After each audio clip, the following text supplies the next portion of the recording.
Well, on this episode of the Deleted Wrestle Zone, well, it appears Impact Wrestling is now becoming an interesting show since Slammiversary went number one on that very weekend. Of course, new championships, new storylines, interesting stuff happened on that night.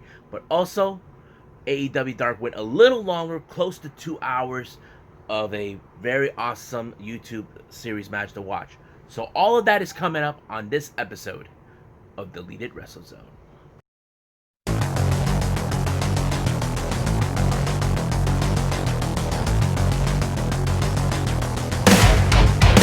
Are you ready? Get up, get up. Get up, get up. Get up, get up. Get up, get up. Get up, get up. Get up, get up. Hey everyone, welcome to Deleted Wrestle Zone, all things pro wrestling from AEW, NXT, New Japan, NWA Impact Wrestling, many promotions, wrestlers, matches, and championships. Now, before I move forward, I want to apologize to those who are New Japan fans. I know there have been some events they've done. I'm trying desperately to catch up with everything. I did catch up with the whole thing with Evil turning his back on LIJ and especially Naito. I know they had some events going on. I've been following up on that throughout social media as much as possible. I haven't got to, but I promise you guys, I will throw in some New Japan content there as soon as possible. Now, the next thing I want to throw out before I jump into AEW Dark, as you know, Kairi Sane is officially done with WWE. WWE did put out a video about Kairi Sane. It's like maybe around 3-4 minutes at length. I'm not 100% sure. You may find it on the on their YouTube channel, so you may be able to see the whole thing. So right now, let's just jump in with AEW Dark.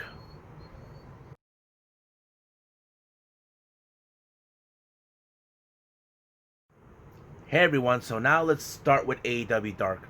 If you must know, recently AEW Dark went a little more longer than usual. Now, if you all recall, AEW Dark started out as a 1-hour YouTube series, and then ever since the pandemic, they've been making it more longer. This time, it went up to 1 hour and 50 minutes. That's like close to 2 hours.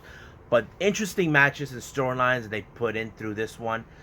So let's start with the first one, which is a tag team match with Brandon Cutler and Peter Avalon, along with Leva Bates. Now they finally got themselves a tag team name called The Initiative. Now, if you guys are fans of tag teams, you know finding a good tag team name is very, very hard. But I have to say I love how they work on this one. So both Cutler and Avalon were facing against FTR, one of the most highly decorated tag teams in the entire time. Now, throughout this entire time, the Young Bucks were there on the ring side, not only to look at FTR, but they're also giving support to both Cutler and Avalon, even though they're both still winless in both singles competition and tag team competition. But of course, you cannot deny FTR's abilities. But at the same time, while the Bucks were there, Tully Blanchard was there as well, scouting FTR. He views them that they're perfect to be part of his camp. Now, as we all talked about before, that there is talk about a new type of revival of the Four Horsemen. It's still unclear what they're going to go with. So, it was a good match. I have to say that much of the momentum with Cutler and Avalon has increased better week by week as a tag team. Now, if you guys must know, forming a tag team is not that easy. But finding the chemistry, the way they need to go, it's very difficult, a long road to be in. So that's has always been. But the FTR, we do know their experience. They have been one of the amongst the best tag teams in the world back in their previous company. So that's pretty much it. I love the match. It was great. FTR took the victory as always with that spike, a pile driver. So I loved it. And of course, the Bucks show their respects to FTR by making handshakes. That shows that maybe they got a professional, not only a rivalry, but more of appreciation of their dynamics as tag team wrestlers. So that's always been a good sign. Now the next match, it was of course another tag team match. This one was rather interesting. We have Pineapple Pete teaming with Michael Nakazawa.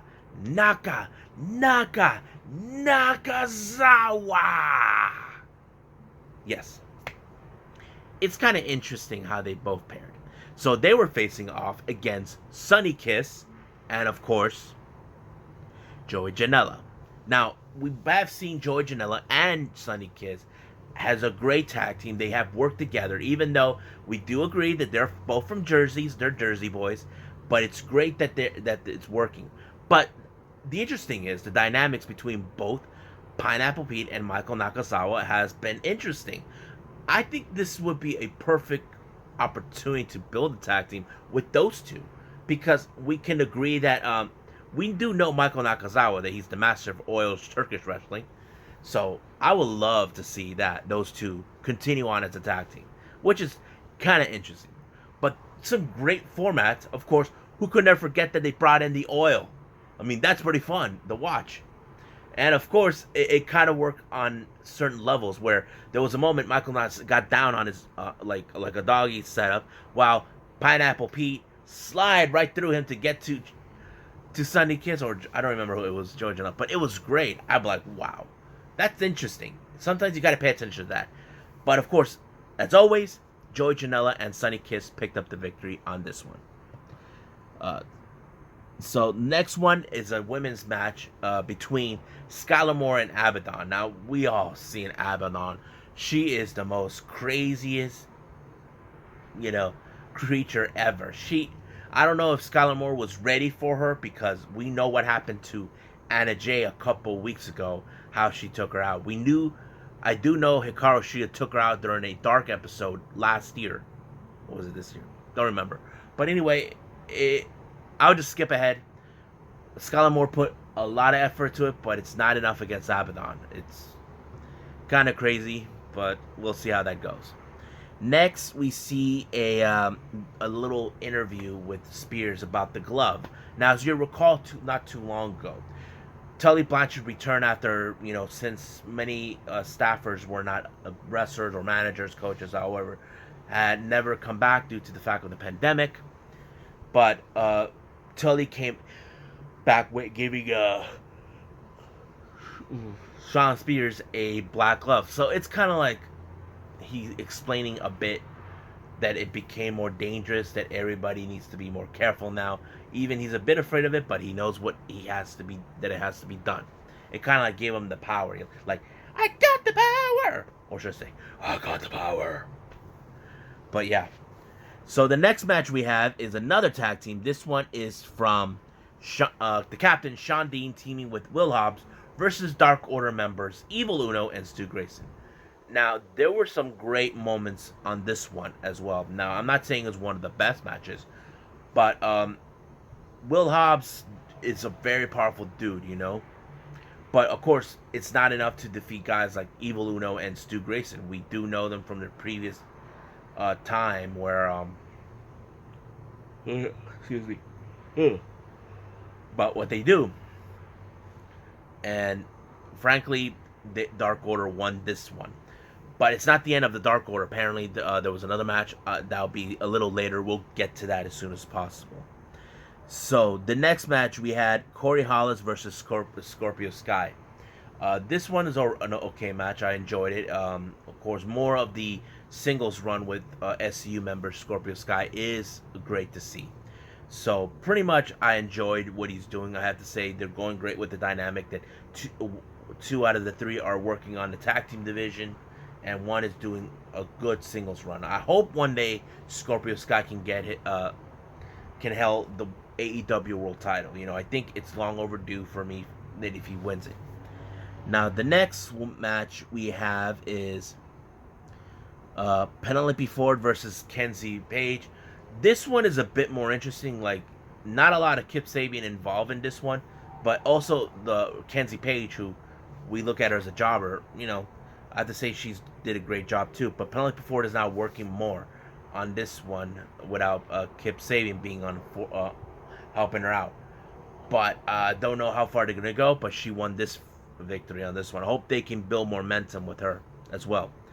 The next match we have, well, let's call it a squash match. It's Aaron Solo versus Warlow. So basically, Warlow put him in chopped liver, but as soon as he won the match, he decided to still hurt him some more. So I think hurting him once is not enough. So I think he wanted to hurt him some more. Even the ref tried to stop him, but not enough. Then we have another tag team match. This time it's Dark Order members 3 and 4, Alex Reynolds and John Silver versus the Best Friends. Yes, but there was a lot of great moments on this one. Some great spots between both teams, but especially who I do know that if somehow Best Friends are still on the hunt for the tag team titles, I mean, I would love to see those guys win. But there are a bit of the aggressiveness from Dark Order, Silver and Reynolds. I have to say they did a great job too. But of course, in the end, it's the Best Friends who took the victory on this one. Even though Uno ordered the others to make the initial attack, but Best Friend just took off. So even though we do know today, since it's Wednesday, Evil Uno and Stu Grayson are set to face against the current tag team champions, Kenny Omega and of course Hangman Page. So we're ready for that. The next match we have Frankie Thomas versus Lance Archer. Well, I'd say Frankie Thomas did a great job trying to face off against Lance Archer, but of course, like Lance Archer said, everybody dies. So he won this one as well, as always. Then we see Sempretico versus Orange Cassidy. Now, this was a fun match. I love this one completely. But the best part throughout this match, they weren't sure if this is Sammy in disguise. As you recall last week, Sammy somehow was able to obtain Sempretico's gear, and he used that to make a tactical attack against the Jurassic Express. But nope, it wasn't Sammy. This time it's really Sempretico. Even on Twitter, he's not happy that Sammy impersonated his girlfriend, Skylar Moore. Wasn't shocked that she might have thought that she was dating Sammy the entire time. But yeah, it was a great match.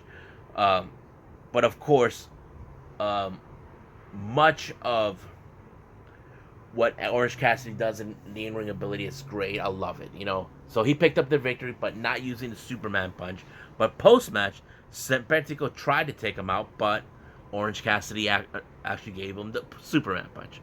So we'll see what's going to happen today when they're in that 10-man tag team match where Cassidy and the Best Friends are teaming with Luchasaurus and Jungle Boy, facing off all members of the Inner Circle.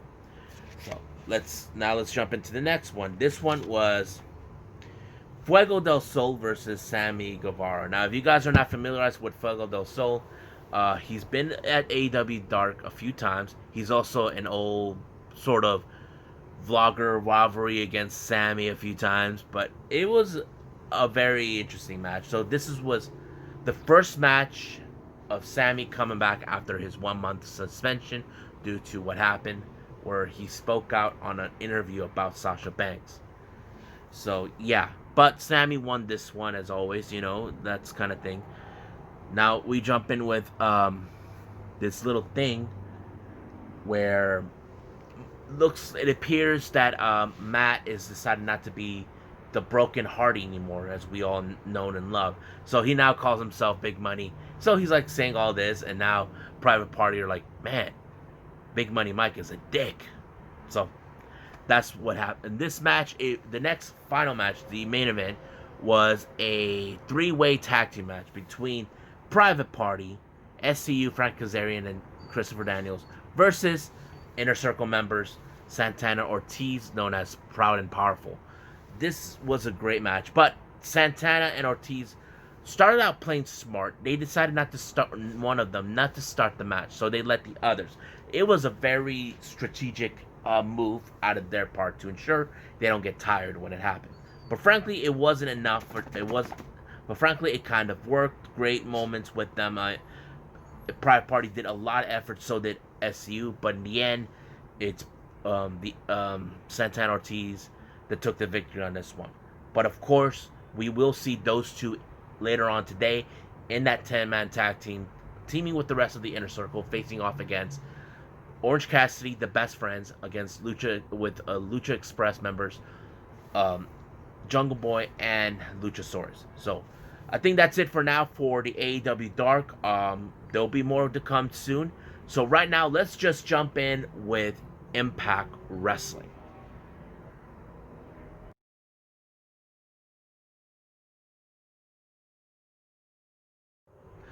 Alright, so we're now with Impact Wrestling. So we went to a great last week with Slammiversary and, of course, new champions, all this. But this time, it started out kind of interesting. They opened up the show with the first match, which the Impact World title is on the line. Eddie Edwards puts that title on the line against Trey Miguel. Now, this was a very interesting match. Trey is now evolving into a much better competitor. He put a bit more of the aggressiveness into the match where he's determined to win that title, as always. I mean, who wouldn't blame him?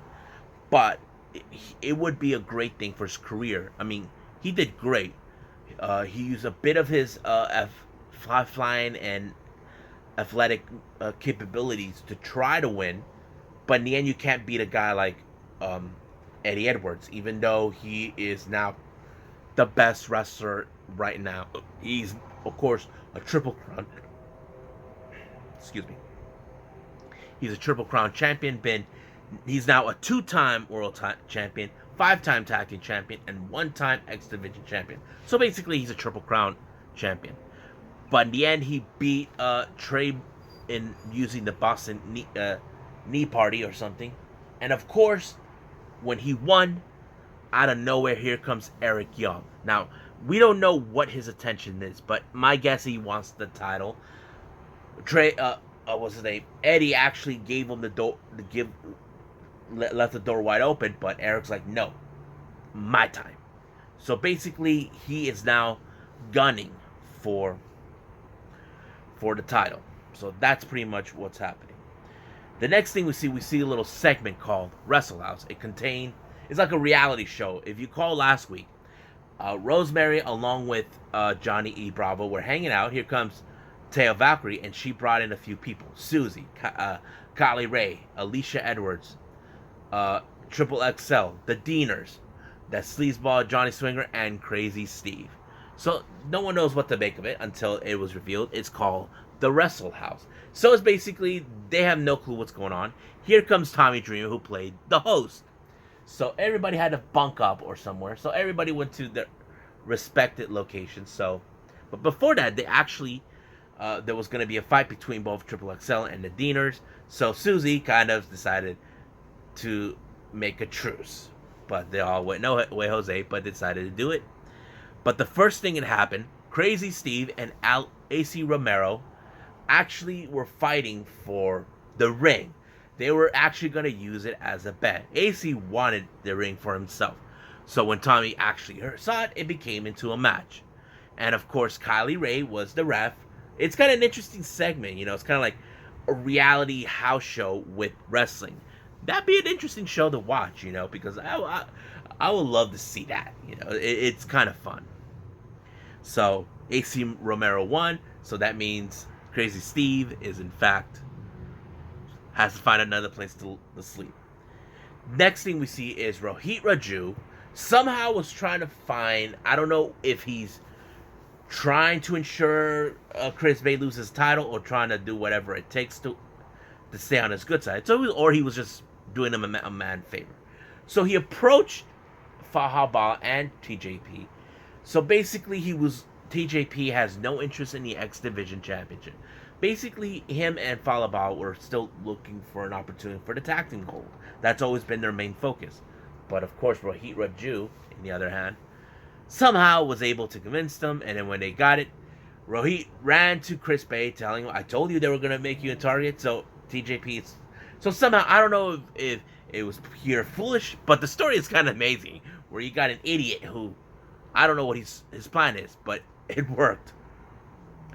Then we have a interview with Ace Austin and Madman Fulton. They're still not happy what happened last week, where the Good Brothers, you know, to beat them up in the ring last on Slammiversary. Then we have a little video about the Motor City Machine Guns. We all know who they were, but that's pretty interesting. So, and then the North, Ethan Page can't even talk, for Christ's sakes. He's still in shock. He doesn't know what to say anymore, even though they lost. But Josh Alexander did state they do have a rematch clause, so we may see a rematch between both teams. I don't know when that's gonna happen, but it's gonna be interesting.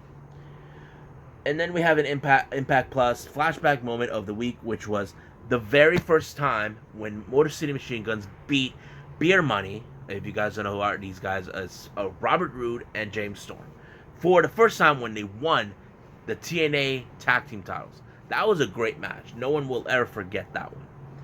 Next thing we see is RVD and Katie Forbes. Katie Forbes is launching her website with her sexy pics that she was posting out. So it was an interesting thing. And then we see AC3, where he said that he wants to bury his past. So basically he's trying to move forward, believing that he can save himself. But it's still unclear what's his motives towards Moose. So we don't know what's his motives after what happened last week. But the interview after that was with Moose. Moose does not want to talk about EC3. He thinks that he doesn't deserve the title. I don't think this is about the title. I think it's something else. I'm not sure. But it will become a good story. As soon as the interview was going, here comes Heath, who somehow with Moose, saying that he got permission and a contract from the TNA Championship Committee, even though it doesn't exist. But for Moose, still thinks he's the TNA champion. I think they found his kryptonite or something. But as soon as Heath actually was able to get a match against Moose, Scott D'Amore was not happy, but at the same time he appreciated him conning Moose, even though D'Amore doesn't like Moose or trying to pretend he thinks that he's the world champion. Then we have a match for a non-title knockouts match between Kimberley and Deonna Purrazzo. So it was a great match. I liked it. It was great. Kimberley did put like a little interesting submission move. I loved it, but it was still not enough against someone like Deonna Purrazzo. But as soon as she won the match, Deonna Purrazzo, here comes Jordynne Grace, who still wants to get her hands on Deonna Purrazzo.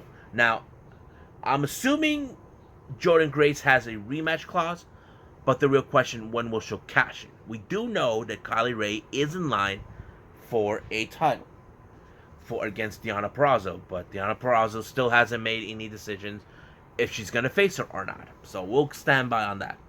Next thing we know, Katie Forbes is getting ready to present her launch of her website with her sexy pics. She thought that Sami Callihan was a fan. He had nothing to do. He's not a fan.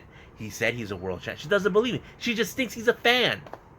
So basically, it pissed off Sami because he had other things to worry about. Next thing, they actually announced the Talkin' Shop Mania, which is going to be on Fight TV. If you guys don't have the app Fight TV, get it now because it will be there soon. I can't wait to watch it myself. I have Fight TV.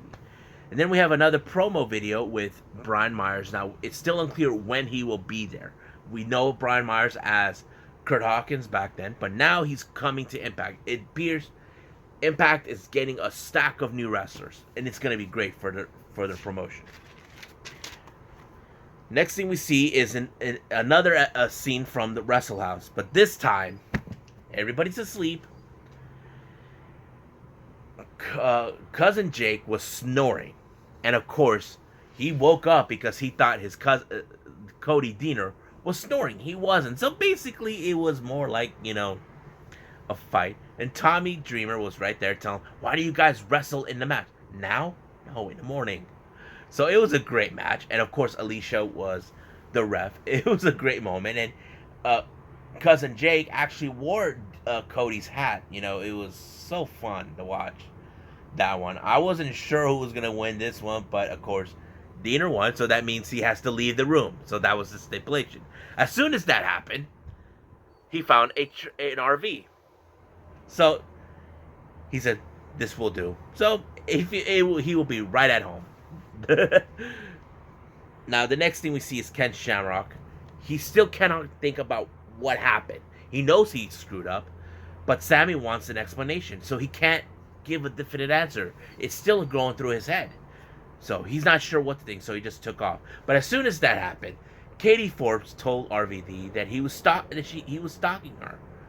But Sammy has no interest in that. But Katie Forbes acts like she thinks he does. But apparently what she doesn't know, he's a hacker. So as soon as that happened, we went to a little funny segment at the Rascals Treehouse. So basically, Wentz and Dents were just enjoying. So as usual, they always invite people, or people just jump into the treehouse. This time, Des thought that they brought a Power Ranger. No, it's not a Power Ranger. It's Suicide. So Suicide was there. They don't know what to think of it. Wentz thought he was losing his mind, but smoke came out of him, and he was like dancing, eating food. And later Wentz thought, in fact, Suicide is not AC Romero. I'm like, he's not big enough to be AC. But of course, Des goes, "Worst Power Ranger ever." I'm like, I laughed so hard of that. I thought it was a funny segment. Hold on, guys. My brother's dog is crying. So anyway, that was a pretty good segment. Now we jump in to Rich Swan, to Katie Forbes and RVD. Now, as soon as Katie Forbes was excited to launch her website, the pics actually showed up with Sammy's head, like going, "I'm a princess," and Katie Forbes just lost it. So basically, if I were you, Katie, I would think twice when you accuse Sammy, thinking he was checking you out. He is not that kind of a person. Sammy's all about violence. Thumbs go up, thumbs go down. So I do know what's going to happen. RVD would get his revenge, but there's no way that's going to happen. So it's going to be interesting to see that. Now, the next thing we see is Rich Swann giving an interview of the update of what happened back in Slammiversary with Eric Young when he lost his mind when Rich Swann picked up the pin on him, eliminating from that match for the Impact World title.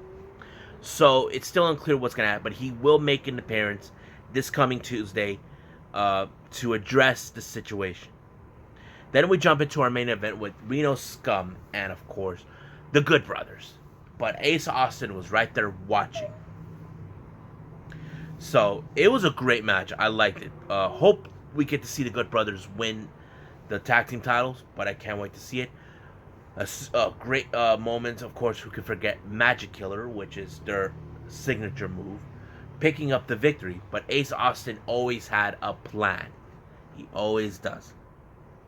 So here, Ace Austin was distracting. Here comes Madman Fulton. This went all the way to the backstage, outdoors. So it's still unclear what happened once, what's his name?